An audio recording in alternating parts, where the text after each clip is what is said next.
Evangelho de segundo escreveu Marcos, capítulo 5, versículo 1.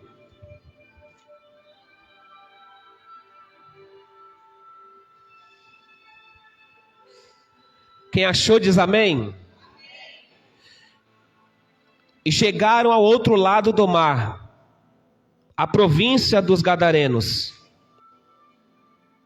E saindo ele do barco, lhe saiu logo ao seu encontro dos sepulcros, um homem com espírito imundo, o qual tinha sua morada nos sepulcros, e nem ainda concorrentes ou podia alguém prender.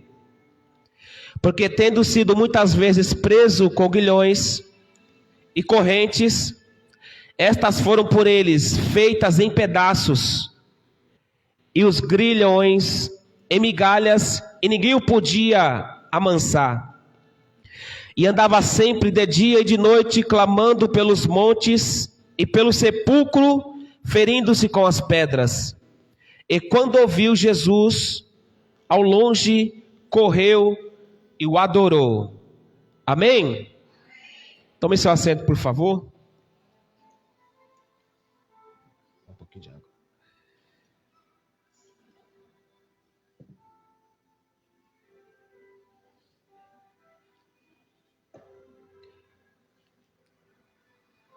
Meus irmãos, a campanha que Deus colocou no coração do bispo é: Satanás, solta o que é meu.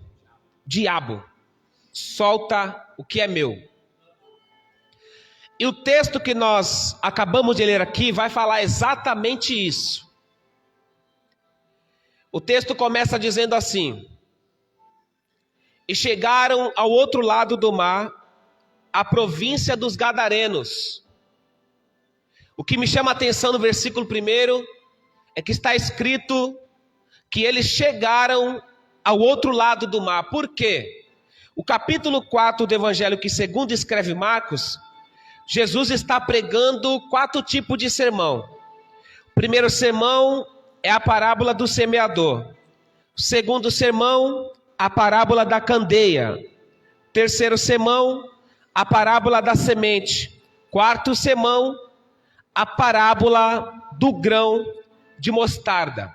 Jesus passou o dia todo pregando a palavra de Deus. E Jesus vai pregar 4 tipos de parábolas nesse dia. Só que no capítulo 4, verso 35, Jesus vai dizer: e naquele dia, sendo já tarde, disse-lhe: passemos para o outro lado. E todo mundo sabe que no capítulo 4, verso 37, a Bíblia diz que se levantou uma grande tempestade. Capítulo 5, versículo 1, está escrito: e chegaram do outro lado do mar. Eu acho que você não pegou, mas Jesus disse para os discípulos: passemos para o outro lado. Quando eles estão indo no caminho, uma grande tempestade se levanta. No capítulo 5, verso 1, chegaram do outro lado. A primeira palavra que eu tenho de Deus, já pegaram? A primeira palavra que eu tenho de Deus para os nossos corações é esta: não importa o que vai acontecer no caminho, não importa a tempestade que vai se levantar, se Jesus disse vamos chegar do outro lado, vamos chegar do outro lado querendo o diabo ou não. Aleluia! Glória a Deus. Segundo alguns historiadores dizem que essa tempestade, ela surgiu por força maligna. Eu até posso acreditar, porque Jesus, ele só vai para a terra dos Gadarenos com um propósito: libertar o homem que foi tirado, foi roubado a sua paz, foi roubado a sua moral, foi roubado a sua liberdade. Por isso essa tempestade se levanta como que tivesse querendo impedir de Jesus e os discípulos chegarem do outro lado. Mas quando eu li o capítulo 5, versículo 1, o meu coração se alegrou. Porque se Jesus está dizendo, vamos passar para o outro lado, não importa o que no meio vai acontecer. Não importa a armadilha que vai surgir, não importa o gigante que vai se levantar, não importa a muralha que vai se erguer, não importa a tempestade que vai se levantar. Se Jesus nessa noite disse para alguém aqui em nosso meio, que você vai passar e chegar do outro lado, não tenha medo do que vai acontecer no meio do caminho. Não tenha medo do que vai se levantar no meio do caminho. Não tenha medo do que vai acontecer no meio do caminho. Isso aí só vai se levantar para cair. Essa muralha só vai se levantar para cair. O inimigo só vai se levantar para cair. Porque a ordem de Jesus Cristo é essa: vamos chegar do outro lado. Então não importa o que o diabo vai tentar fazer, não importa o que o diabo vai tentar operar, não importa se vão bater tambor na sexta-feira, não importa se vão lançar palavra contrária, não importa se não vão acreditar em você. O que importa é o que Jesus está dizendo: vamos chegar do outro lado. Levanta a mão direita bem alta para o céu, por favor. Deus me trouxe aqui para falar para alguém. Tem gente aqui que o diabo se levantou e de todas as formas ele está tentando te desanimar e está lançando seta na tua mente, dizendo você não vai chegar onde Deus está dizendo que você vai chegar. Mas hoje Deus me trouxe aqui só para dizer para alguém: você vai chegar do outro lado, sim. Aonde Deus quer que você chegue, o diabo pode se levantar por um caminho, mas por 7 ele vai ter que se retirar, porque Deus vai fazer você chegar onde Deus quer que você chegue.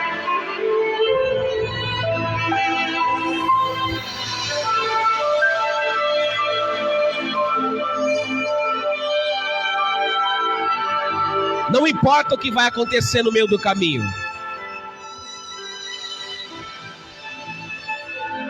Agora, a verdade é que mesmo Deus falando que nós vamos chegar, a caminhada não vai ser fácil. Se Deus vai levantar você com alguém aqui, não vai ser fácil você chegar do outro lado, mas isso não quer dizer que você não vai chegar. Quem está entendendo diz amém. Porque hoje as pessoas querem tudo fácil. Eu estava assistindo o filme e o pai e o filho estavam colhendo aquilo que eles plantaram há anos, há meses. Os pequenos, os frutos mais pequenos, saía fácil. Mas quando o jovem foi pregar o fruto maior, mais graúdo, ficou mais difícil de sair. Sabe o que o pai falou para ele? Filho, as coisas boas não vêm fácil, as coisas boas vêm difícil. Não importa o que vai acontecer ou o que está acontecendo. Pega isso aqui, por favor. Não importa o que está acontecendo. Parece que tudo está dando errado. O vento está soprando. Golias está amedrontando 40 dias e 40 noites. Parece que você não vai chegar do outro lado. E o diabo fica lançando seta dizendo para você: Deus falou, mas não vai acontecer. E o diabo fica lançando seta na tua mente dizendo: Deus falou, mas olha como é que tá. Mas Deus me trouxe aqui só para te dizer: a promessa de Deus não cai por terra, a palavra de Deus não cai por terra. Se Ele disse que vai te levantar, vai te levantar. Se Ele disse que vai prosperar, vai prosperar. Se Ele disse que você vai chegar, você vai chegar, independente do que aconteça no meio. Eu preciso dizer isso aqui para alguém. Só não chegou porque você parou.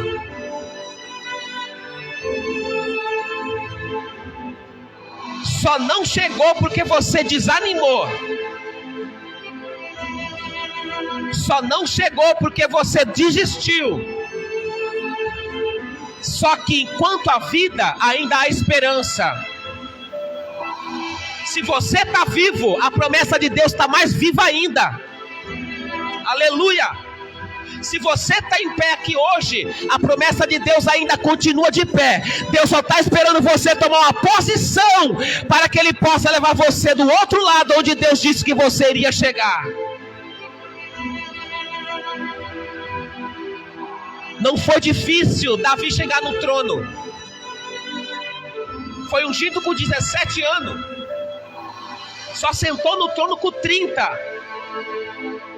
13 anos só foi correndo de Saul. 13 anos só foi de peleja. 13 anos só foi de luta. 13 anos só foi se escondendo na caverna. 13 anos só de fuga. Mas quem disse que ele não sentou? Segunda Samuel capítulo 5 versículo 4. Com 30 anos de idade, Davi se assentou no trono para reinar sobre Israel. Fala para o teu irmão do teu lado, só essa vez, fala assim, não desanima não. A promessa de Deus ainda está em pé. Fala melhor ainda, não deixa o diabo prender a tua mente, dizendo que você é derrotado, que você não vai chegar. Fala assim, levanta a mão de profeta e fala, em nome de Jesus, você vai chegar, e o diabo vai cair por terra, em nome de Jesus Cristo de Nazaré.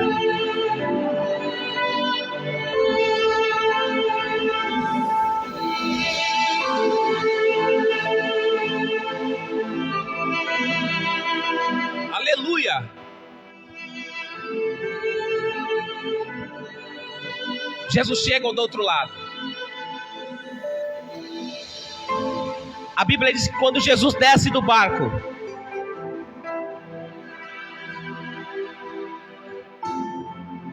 um homem que saía do sepulcro, que tinha um espírito imundo. Eu estava estudando esse texto, irmãos, e eu descobri por que este homem, Mateus fala que é 2, Marcos fala que é 1. Por que esse homem está endemoniado? Por que ele tem um companheiro junto com ele também endemoniado? Isso aqui é sério. Eu fui estudar. A cidade de Gadara, ela fica na Mesopotâmia. A Mesopotâmia, ela é uma cidade montanhosa. E a Mesopotâmia, quem habitava nela eram os gregos. Os gregos dominaram essa região. E eles implantaram o helenismo. O que é o helenismo grego? É a sua religião, a sua língua. As cidades helênicas que tinha a cultura dos gregos, eles formaram uma junção de 10 cidades chamada no tempo de Jesus de Decápolis. Presta atenção nisso. E essas cidades ficavam no meio entre a Síria e o Egito, que na época era um dos reinos mais poderosos da face da terra. Aqui ficava Gadara, juntamente com as outras 10 cidades, que na junção, na época de Jesus, é chamada Decápolis. De um lado ficava o Egito, do outro lado ficava a Síria. Quando esses dois reinos poderosos entravam em conflito, Gadara, como as outras cidades, sofriam com a miséria da guerra. Sofriam com a miséria do combate, porque eles ficavam no meio da guerra. Eles perdiam casas, perdiam comida, perdiam a sua liberdade, e entrava imperador, saía imperador, e eles lá sofrendo com a miséria da guerra. Ao passar do tempo, seus corações foi criando mágoa. Presta atenção agora. O seu coração foi criando rancor, um sentimento de vingança. Eles não tinham mais força para perdoar, porque eles sofriam anos após anos. Morria imperador, nascia imperador, e eles sofrendo com a miséria da guerra. E ao passar do tempo, isso foi criando raiz de amargura, isso foi criando ressentimento, isso foi criando desejo de vingança, e eles não tinham força para perdoar por causa da miséria da guerra. Era um campo fértil para os demônios habitarem.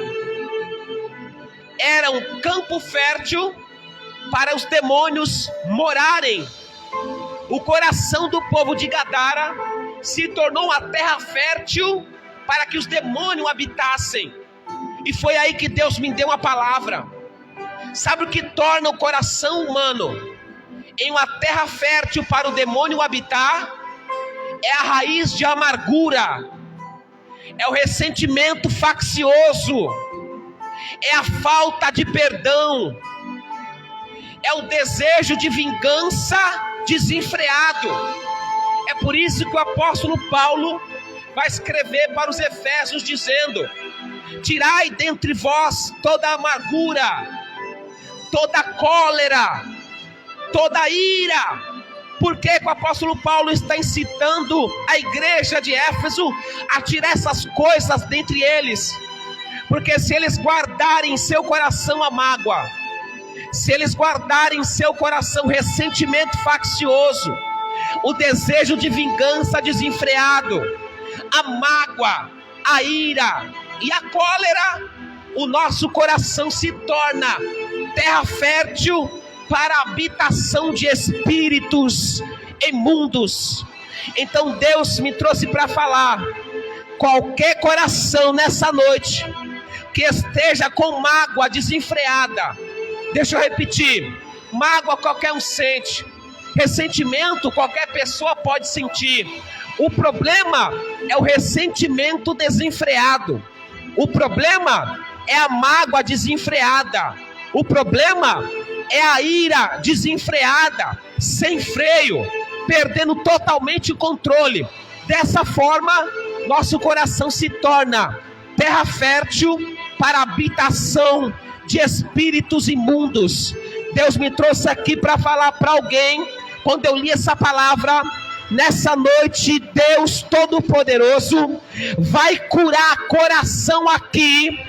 E se o diabo pensou que ele ia morar, ele vai perder feio nessa noite, porque o teu coração não é morada de espíritos imundos, o teu coração é morada do Espírito de Deus.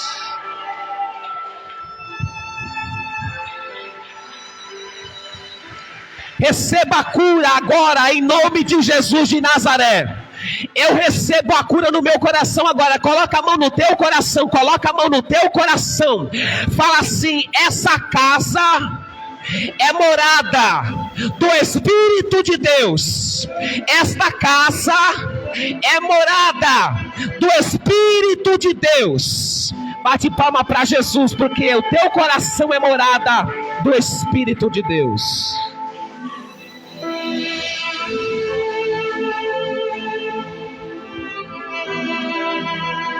Eu não sei quem você tem que abraçar, mas pelo amor de Deus, abrace. Quebra essa barreira. Eu não sei quem você tem que pedir perdão, mas peça. Eu não sei quem você, mesmo acertando, tem que pedir desculpa, peça. Porque isso vai curar a tua alma. Isso vai curar o teu coração. E são essas brechas que o diabo tem autoridade e legalidade para entrar. Mas você não está aqui à toa, e nem eu estou aqui à toa. Porque primeiro, para Deus falar isso hoje, Deus falou primeiro comigo. É Deus dizendo para mim: Alexandre, cuidado a ira desenfreada no teu coração. Alexandre, cuidado o ressentimento faccioso dentro do teu coração. Alexandre, cuidado com a ira desenfreada dentro do teu coração. É Deus blindando o meu coração, porque aqui é a morada do Espírito Santo de Deus.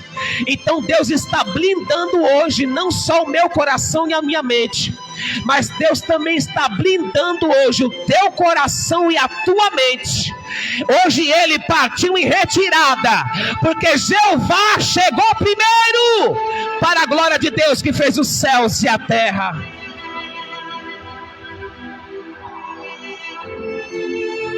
Aleluia.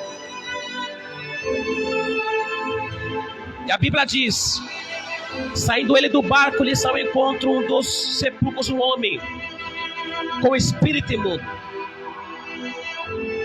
o qual tinha sua morada no sepulcro, e nem ainda concorrentes podia alguém prender, porque quando ele era preso com grilhões e corrente, as correntes ele fazia em pedaço, os grilhões ele fazia em migalha, e ninguém podia amansá-lo. Deus me deu a revelação disso aqui.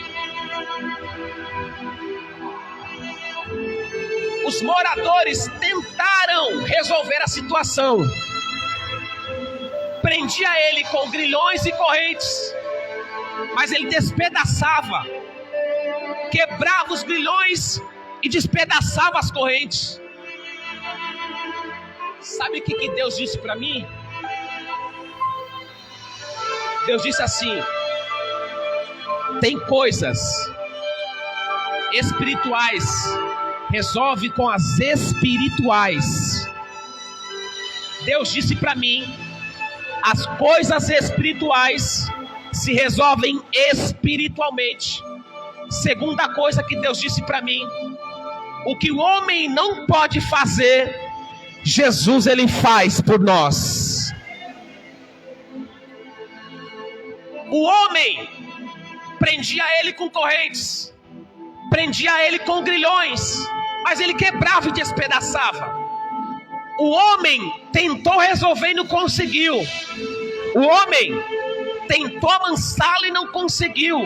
O homem tentou fazer algo e não conseguiu. Sabe por quê?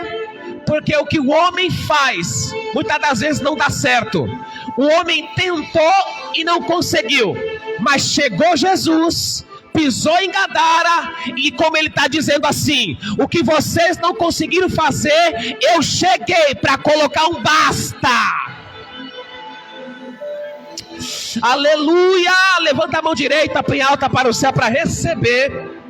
Deus está dizendo nessa noite: o que nós não conseguimos fazer, aonde nós não conseguimos chegar, Jesus está vindo aí para fazer nós chegar onde nós temos que chegar e fazer aquilo que nós não conseguimos fazer.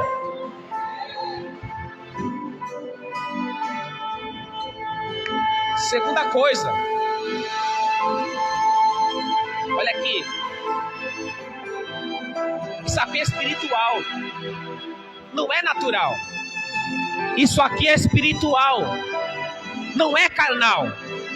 Então não adianta aprender com corrente, não vai resolver. Não adianta aprender com grilhões, não vai resolver. Isso aqui é espiritual, e coisas espirituais se resolvem espiritualmente. O apóstolo Paulo escreve para os Efésios capítulo 6, versículo 12: a nossa luta não é contra a carne e contra o sangue, mas é contra os principados e potestades. O apóstolo Paulo está dizendo: as coisas espirituais se resolvem espiritualmente. Não adianta lutar com a força carnal, que não resolve. Somente espiritualmente resolvemos as coisas. Então, se o diabo está agindo em alguma área, não adianta nós xingar, brigar, não adianta nós discutir, não adianta nós fazermos qualquer coisa. O que temos que fazer é pedir para Jesus resolver aquilo que nós não conseguimos resolver. Tem coisa que é espiritual, não é carnal. Tem coisas que se resolvem espiritualmente. não carnalmente. Não adianta prender com grilhões ou corrente, ele vai despedaçar. Mas agora o nome de Jesus de Nazaré, aí ele vai ter que partir em retirada para a glória de Deus que fez os céus e a terra.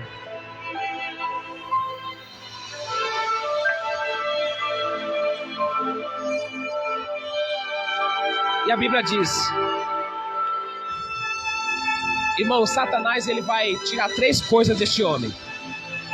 Primeiro, a sua sanidade mental. Segundo, vai ferir a sua moral.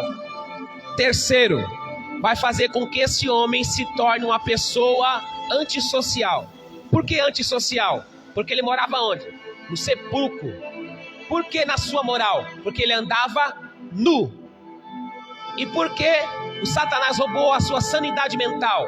Porque ele estava como um louco.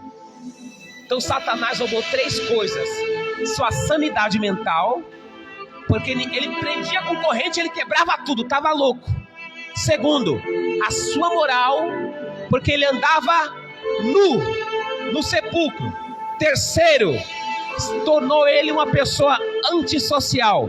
Não morava mais em casa, morava nos sepulcros, clamando de dia e de noite. Mas Jesus chegou. Agora entra. Agora entra. Jesus chegou.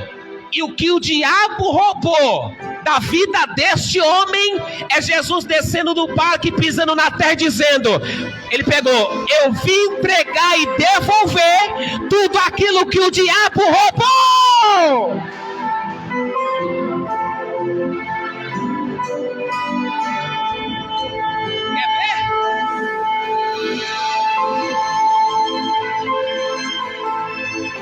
Foram ter com Jesus e viram o endemoniado que tinha uma legião, assentado, vestido e em perfeito juízo. Eu vou repetir: assentado, vestido e em perfeito juízo, ou seja, assentado, sua sanidade mental voltou, em perfeito juízo, e agora estava vestido.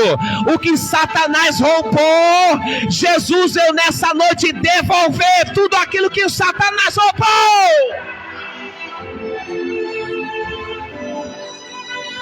Glória a Deus, se coloca de pé em nome de Jesus.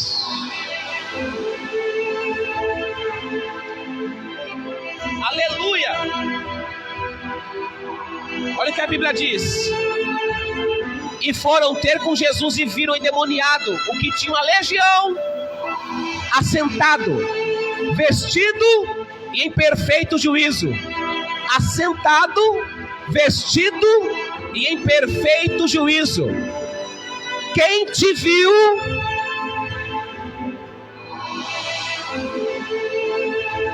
vai olhar para você depois desse culto ou dessa campanha e vai falar: opa, tá sentado, tá vestido e tá em perfeito juízo. Ou seja, quem te viu lá na derrota vai ter que ver você na bonança, porque para isso se manifestou o Filho de Deus, para desfazer as obras do diabo.